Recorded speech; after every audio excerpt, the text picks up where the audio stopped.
안녕하세요. 9601입니다. 요즘 많은 분들이 돈을 모으기 위해 저축을 계획하고 계신데요. 앞선 영상에서 돈을 모으기 위한 4가지 핵심 능력에 대해 설명드렸습니다.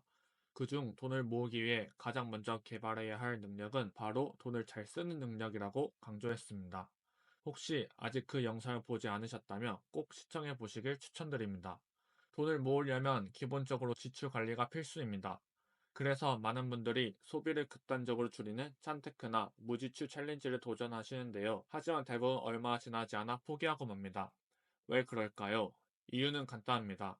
바로 각자의 상황과 환경을 고려하지 않은 획일적인 방법들이기 때문입니다.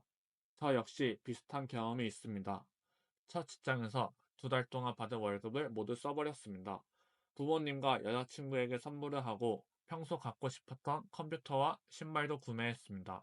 또 그동안 얻어먹기만 했던 친구들과 형, 누나들에게 밥과 술을 쏘면서 나름 뿌듯하게 보냈습니다. 그런데 2달이 지나고 나니 월급을 어떻게 관리해야 할지 전혀 감이 잡히지 않았습니다.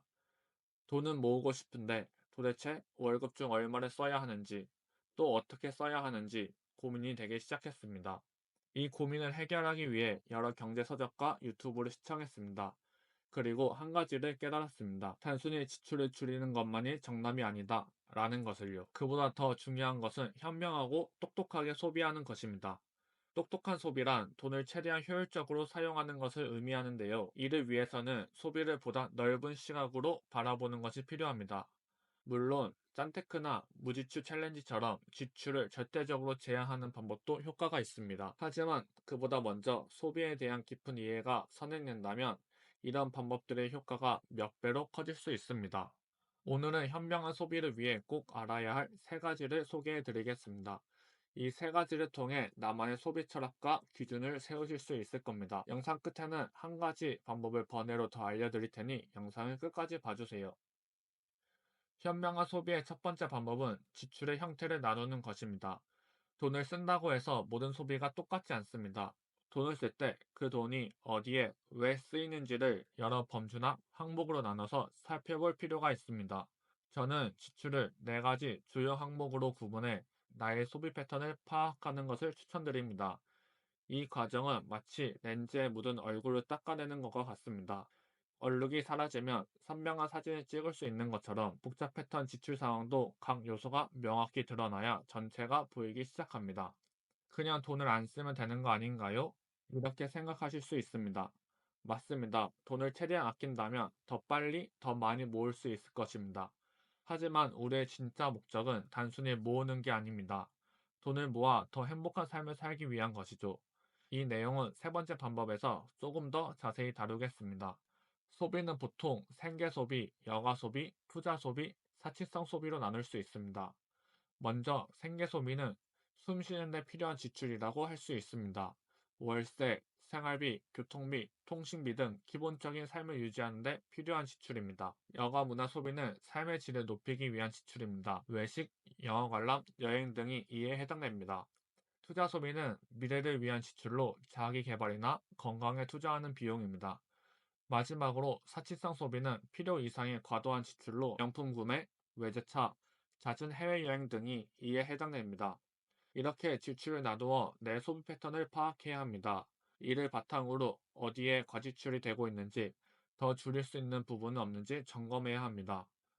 여기서 주의할 점은 과지출의 기준을 남들과 비교하지 않는 것입니다. 저 역시 예전에 유튜브나 블로그에 다른 사람들의 지출 내역을 보면서 스스로 반성한 적이 있습니다. 하지만 이제는 더 이상 그러지 않습니다.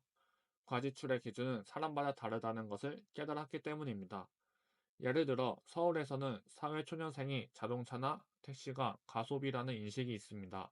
대중교통이 상대적으로 저렴하고 돈을 아낄 수 있기 때문입니다. 하지만 지방 소도시에서는 비효율적인 대중교통 때문에 자동차가 더 효율적인 선택일 수 있습니다.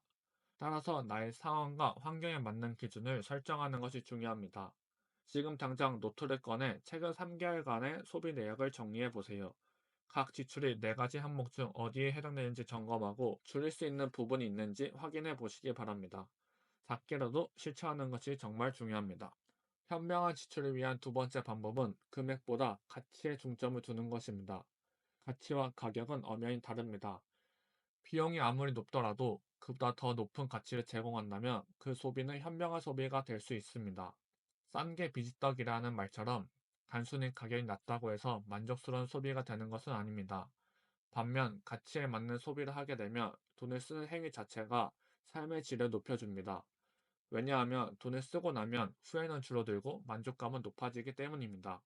금액과 가치를 기준으로 소비를 네 가지 유형으로 나눌 수 있습니다. 첫 번째, 고비용 고가치. 고비용 고가치는 비용이 높지만 품질, 내구성, 기능 등으로 인해 장기적으로 만족도와 경제성이 높은 소비입니다. 두 번째, 고비용 저가치. 고비용 저가치는 비용이 높지만 실제 사용 가치는 낮은 소비로 주로 유행이나 충동 구매로 인해 발생합니다. 세 번째, 저비용 고가치. 저비용 고가치는 상대적으로 적은 금액으로도 기대 이상의 만족을 주는 소비로 흔히 가성비가 좋은 소비입니다. 마지막, 저비용 저가치. 저비용 저가치는 비용이 적게 들지만 효용이 낮아 만족도가 떨어지는 소비입니다. 우리는 이 네 가지 중 저비용 고가치를 지향해야 하고 고비용 저가치를 지향해야 합니다. 그래야만 한정된 예산에서 가치를 극대화할 수 있기 때문입니다. 하지만 주의할 점이 있습니다. 첫째, 가치는 사람마다 다르다는 점입니다.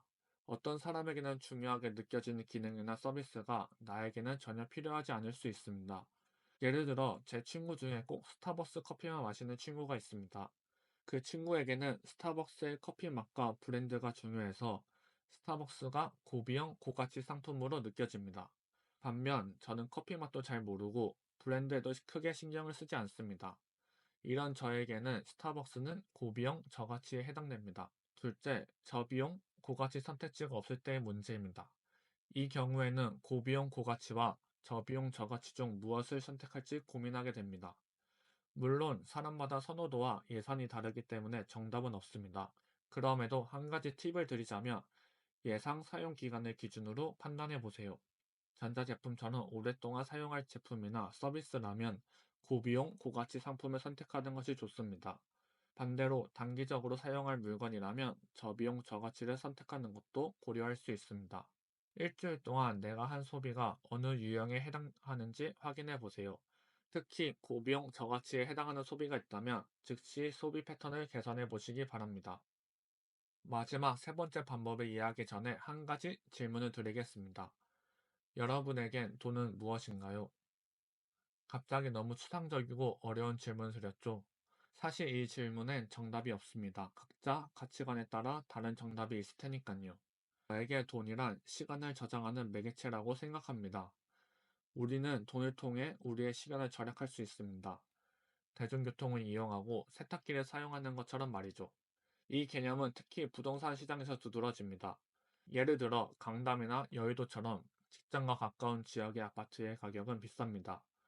왜냐하면 출퇴근 시간을 대폭 줄여주기 때문입니다. 많은 사람들이 돈을 모으는 과정에서 오로지 돈에만 몰두하는 경향이 있습니다. 그러나 돈을 시간을 저장하는 매개체라는 시각으로 본다면 시간도 돈만큼 중요한 자원이 될 수 있습니다. 일본의 일론 머스크라고 불리는 호리에 다카후미는 자신의 저서 가진 돈은 몽땅 써라에서 이렇게 말합니다. 나는 지금까지 저축 대신 경험에 투자했고 돈으로 산 그 경험들은 이제 그 곱절의 돈을 내도 결코 재현할 수 없다. 저축으로 눈앞의 불안을 조금 덜 수 있을지 몰라도 시간을 되돌릴 수는 없다. 조금 극단적인 표현일 수 있습니다. 하지만 이 말은 돈뿐 아니라 시간과 경험도 인생에서 중요한 자원이라는 점을 일깨워 줍니다. 우리가 돈으로 시간을 아끼고 그 시간을 유익하게 활용할 수 있다면 더 많은 가능성과 경험을 얻을 수 있습니다. 호리의 다카호미는 최대한 많은 시간을 하고 싶은 일에 쏟으라고 주장합니다. 반면 소모적인 일들은 돈을 써서 해결하라고 합니다. 예를 들어 청소, 빨래와 같은 집안일은 가사 대행 서비스를 이용하고 이동할 때는 대중교통 대신 택시를 타라는 것입니다. 그렇게 아낀 시간에 자신이 진정으로 하고 싶은 일에 몰두하는 것이 그의 핵심 메시지입니다. 단, 돈으로 시간을 절약했다면 반드시 지켜야 할 원칙이 있습니다. 많은 분들이 예상을 하셨겠지만 바로 아낀 시간을 가치 있게 사용하는 것입니다. 예를 들어 청소 서비스를 통해 여유 시간을 확보했다고 가정해 보겠습니다. 만약 그 시간을 쌓아둔 업무를 정리하거나 휴식으로 에너지를 회복하는 데 사용하지 않고 의미 없이 스마트폰만 보며 보내버린다면 이는 단순히 돈을 낭비하는 것에 불과합니다. 지금 당장 하루 중 시간 대비 가치가 낮은 일이 무엇인지 생각해 보세요. 그리고 그것을 대체할 수 있는 방법을 찾아보세요. 예를 들어 식사 준비 시간을 줄이기 위해 밀키트 구매를 고려해 볼 수도 있습니다. 또한 그 아낀 시간을 어떻게 활용할지 구체적으로 계획해 보세요. 한 가지 더 말씀을 드리자면 요즘 돈으로 얻을 수 있는 중요한 자원 중 하나가 바로 선별된 정보입니다. 요즘은 정보가 너무 많아서 오히려 필요한 정보를 찾기가 어려운 시대입니다. 게다가 가짜 뉴스나 잘못된 정보들도 넘쳐나고 있죠. 그러다 보니 믿을 수 있는 정보의 중요성과 가치는 점점 더 높아지고 있습니다. 이럴 때는 돈을 더 지불해 전문가의 조언이나 검증된 컨텐츠를 활용하는 것이 좋습니다. 양지의 정보와 절약된 시간으로 더 나은 판단과 결정을 내릴 수 있기 때문입니다. 마지막으로 오늘의 내용을 요약해 보겠습니다. 지출을 생계 소비, 여가 소비, 투자 소비, 사치성 소비로 나누어 자신의 소비 패턴을 분석하세요. 둘째, 지출을 금액보다 가치 중심으로 바라보고 가능한 비용 대비 가치가 높은 곳에 투자하세요. 셋째, 돈은 단순히 물건을 사는 매개체가 아닙니다. 시간과 정보와 같은 다양한 자원을 살 수 있는 중요한 수단이라는 점을 기억하세요. 이 세 개를 이해하셨다면 이제 단순히 돈을 아끼는 것을 넘어 현명한 소비에 대한 깊이 있는 이해를 하게 되셨을 겁니다. 앞으로 여러분만의 기준을 세워 현명한 소비를 실천해 보세요. 앞으로도 보다 더 넓은 시각으로 만의 기준과 가치를 형성할 수 있는 다양한 방법들을 꾸준히 공유할 예정입니다. 더 유익하고 현실적인 팁들을 전해드릴 테니 많은 기대 부탁드립니다. 감사합니다.